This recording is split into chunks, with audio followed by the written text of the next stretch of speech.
हनुमान जी के पास जाने का पहला लाभ सुनिए। हनुमान जी के पास जाते ही पहला लाभ आपको यह मिलेगा कि आप राम जी के खास हो जाएंगे। दूसरा लाभ, हनुमान जी के पास जाने का दूसरा लाभ आपको यह मिलेगा कि जिंदगी में आपकी टेंशन खत्म हो जाएगी, आप अटेंशन में जीने लगेंगे। हनुमान जी के पास जाने का तीसरा लाभ क्या है? हनुमान जी के पास जाने का तीसरा लाभ है आपको सुख मिलने लगेगा। और आदमी जैसे तुम हो किस लिए कमा रहे? सुख पाने के लिए। गाड़ी किस लिए खरीदते हैं? सुख के लिए खरीदते कि नहीं? बोलो, जोर से बोलो। तो क्या हनुमान जी के पास जाने से सुख मिलेगा? हां मिलेगा। प्रमाण दो, लो। सब सुख लहें सब सुख लहें तुम्हारी, तुम रक्षक। अच्छा, हनुमान जी सब सुख देते। ये सब सुख क्या है? सब में क्या क्या? जैसे कहते हैं पूरा पैकेज, पूरे पैकेज में क्या क्या डिटेल तो बताओ। सब सुख क्या क्या? पहला सुख निरोगी काया, शरीर बढ़िया रहेगा। अब ऐसे विचार करो, बढ़िया पिक्चर चल रही हो, वीआईपी जो तुम्हारे मन की हो, लेकिन उसी समय तुम्हारा पेट खराब हो जाए, एकदम गैस में पेट फूल गया हो, और हम बढ़िया कथा सुना रहे हो, और बागेश्वर महाराज जी बैठे हो कथा सुन, और तुम्हारे पेट में बन जाएगा, तुम कहोगे अरे राम राम राम, कथा तो बढ़िया है लेकिन जल्दी करो महाराज, नहीं तो यहीं गड़बड़ हो जाएगा। अब बताइए, कथा बढ़िया है लेकिन पेट खराब है, तुम्हारा पूरा ध्यान पेट पे है। और जिनका पेट खराब हो जाता है उनका सच में पूरा ध्यान पेट पे ही रहता है। एक हमारे पंडित जी थे, वो कथा करने लगे, तो कथा करते थे, तो एक दिन हम साथ में गए, तो वो धीरे से ही बोले आज तो गड़बड़ है मामला। हम का ध्यान मत दो उस तरफ, कथा करो कथा। बोले ध्यान जाता ही नहीं है, उसके अलावा कहीं जा ही नहीं रहा। तो पेट खराब में यही होता है कि ध्यान पेट में ही रहता है। अच्छा, तो हनुमान जी करते क्या? सब सुख। सब सुख में पहला सुख क्या? निरोगी काया। दूजा सुख क्या? घर में माया। अच्छा, क्या हनुमान जी धन देते? नहीं नहीं, हनुमान जी धन नहीं देते, धन कमाने के मार्ग बता देते हैं। अच्छा, हनुमान जी धन नहीं देते, धन कमाने के जगह बता देते हैं, धन कमाने वाले लोगों को जुड़वा देते हैं। तीसरा सुख क्या? तीजा सुख सुलक्षण नारी। किसी का घर बढ़िया हो, मकान बढ़िया हो, पर मान लो घर वाली बेकार हो, तो जैसे ही मकान है और नहीं दोनों बराबर हैं। बोलो सीताराम। एक हमारा चेला था, बहुत अमीर है, अभी भी है, मर नहीं गया। वो तो बहुत अच्छा है, घर के बाहर हमेशा हंसता रहता है, खूब हंसता है, लेकिन जैसे ही घर जाता है ऐसे मुंह लटका लेता है जैसे पिट के गया हो। तो एक दिन हमने पूछा कि तुम घर के बाहर बहुत हंसते हो, घर के अंदर जाते ही तुम मुंह क्यों लटका लेते हो? बोले गुरुजी हम अपनी घरवाली से हैरान हैं। हम कहा क्यों? बोले अगर हंसते हुए जाओ तो हैं आगे गुलछर्रे उड़ाकर बड़े हंस रहे, तो बोले हम बहुत हैरान हो जाते हैं।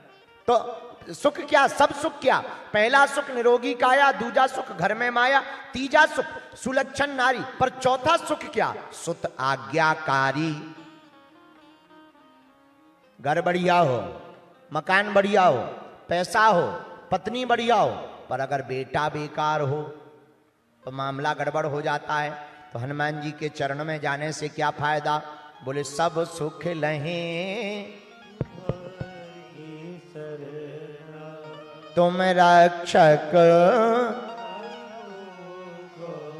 हनुमान जी की शरण में जाने से सब सुख प्राप्त हो जाते हैं। पहला सुख निरोगी काया, दूजा सुख घर में माया, तीजा सुख सुलक्षण नारी, चौथा सुख सुत आज्ञाकारी। इसीलिए मेरे पागलो, तुम्हें अगर सुख को पाना है तो हनुमान जी को अपना बनाना ही पड़ेगा। अच्छा, अब तुम कहो गुरुजी जब से भक्ति कर रहे तब से तो और ज्यादा लफड़े बढ़ गए।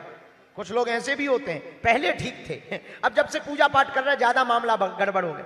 अरे भाई, जो शेर लंबी छलांग लगाता है वो पहले 4 कदम पीछे जाता है, तभी तो लंबी छलांग लगा पाता है। दुख का झूला जितना पीछे तक जाएगा, सुख का झूला उतना ही आगे आएगा। ऐसे समझो, एक बार एक आदमी सिरसा का गांव में रहता था, बगल के गांव में जो 10 किलोमीटर था।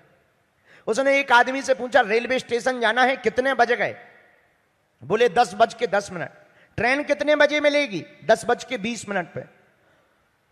तो उसने कहा 10 किलोमीटर कैसे जाएंगे, पहुंचना बहुत मुश्किल है, 10 मिनट बचे हैं, एक मिनट में 1 किलोमीटर जा पाना मुश्किल है। तो उसने कहा भैया कोई शॉर्ट रास्ता है कि हम जल्दी पहुंच जाएं। उसने इतना बोला ही था कि जिससे पूछा था उसके बगल में भारी कुत्ता खड़ा हुआ था। उसने कहा उच्छू, अरे कुत्ता पीछे वो आगे, दे दौड़ दे दौड़ दे दौड़। इतनी बगल के 10 मिनट की जगह 8 ही मिनट में स्टेशन पे पहुंच गए। 8 मिनट में पहुंच गए। जब पहुंचे तब 2 मिनट बाकी थे, ट्रेन आने में बाकी। लंबी लंबी सांस ली। इतना आनंद आया उस दिन, इतना आनंद आया, पहली बार आया। मनी मन गाली बके कि उसे शर्म नहीं आई, कम से कम बता तो देते कि कुत्ता पीछे लगा रहे। पर विचार करो, कुत्ता पीछे ना लगाते तो क्या वो पहुंच पाते? अच्छा, एक और, श्वास का मतलब उन्हें तब पता लगा जब बीच में श्वास रुक गई। उसी प्रकार जिंदगी में सुख का पता तभी लगता है जब जिंदगी में दुख को झेल लिया जाता है। रोटियों का स्वाद मीठा होता है या कैसा होता है, इसका मतलब तो कोई भूखा ही बता सकता है। पेट भरे हुए लोगों को स्वाद नहीं मिलता है, वो तो केवल पेट भरते रहते हैं। वो तो जगह जगह थोड़ी थोड़ी अलग अलग प्रकार की डिश का चसना लेते हैं। स्वाद का पता तो रोटी मीठी है या कैसी है, उसका पता तो कोई भूखा या गरीब बता सकता है। तो दुख आवे तो घबराना नहीं, ये समझना। देखो ऐसे समझो, तुम मिठाई किस किस ने खाई? हाँ, हाथ नीचे कर लो। अब एक प्रयोग करना घर जाके, पहले 3-4 मिठाई खाना, फिर चाय पीना। तुम्हें फीकी लगेगी, हाँ जी या ना जी? मिठाई खाकर चाय तुमको फीकी लगेगी। ऐसे ही जिंदगी में अगर सुख रहेगा और हनुमान जी की कृपा से सुख मिलेगा तो सुख फीका लगेगा। अगर तुम्हें दुख आए तो घबराना मत, सुख का मीठापन तुमको हनुमान जी की कृपा से पता लगेगा। इसीलिए हनुमान जी कैसे हैं? सब सुख लहें तुम रक्षक। अच्छा, आप कहोगे कि आप हनुमान जी की भक्ति क्यों कह रहे? इस चौपाई में एक खास बात है, सब सुख लहें तुम्हारी सरना, तुम रक्षक काहू को डरना। साहब, सुख मिलना बड़ी बात नहीं है, लेकिन सुख का टिका रहना बहुत बड़ी बात है। बहुत लोगों को पद तो मिल जाता है पर पद टिकता नहीं। और जितने भी पद पर बैठे हुए लोग हैं, अगर उनके दिल को पढ़ा जाए या सीटी स्कैन की जाए तो एक बात कॉमन मिलेगी, वो ये मिलेगी कि उन्हें यही डर है कहीं हमारा पद चला ना जाए।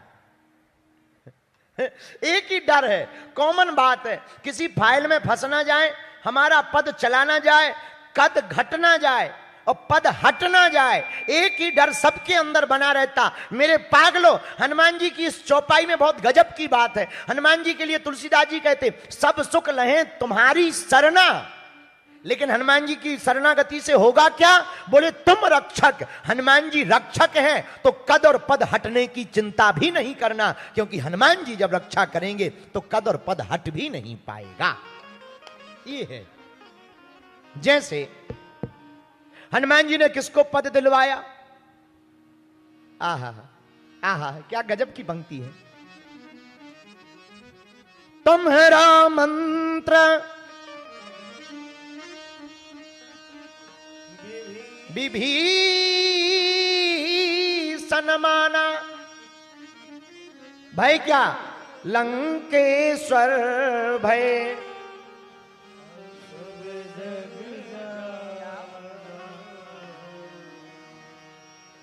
हनुमान जी का मंत्र किसने माना? बोलो, जोर से बोलो।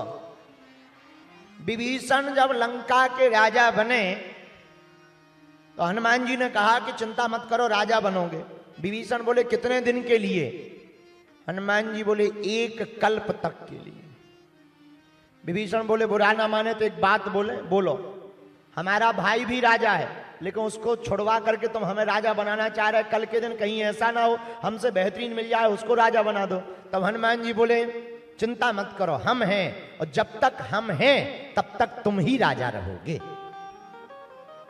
ये हनुमान जी का स्वभाव है। क्या? हनुमान जी की कृपा से मिला हुआ सुख चिंता नहीं है, इसलिए हनुमान जी की भक्ति करना आवश्यक है। सब सुख लहे तुम्हारी सरना, सब सुख लहे तुम्हारी सरना, तुम रक्षक का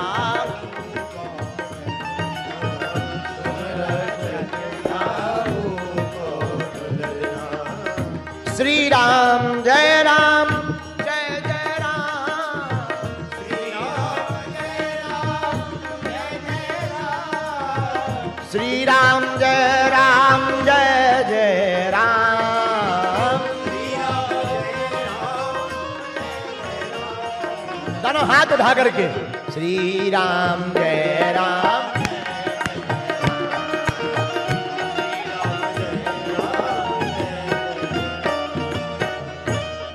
इसीलिए हनुमान जी की भक्ति बड़ी अद्भुत है।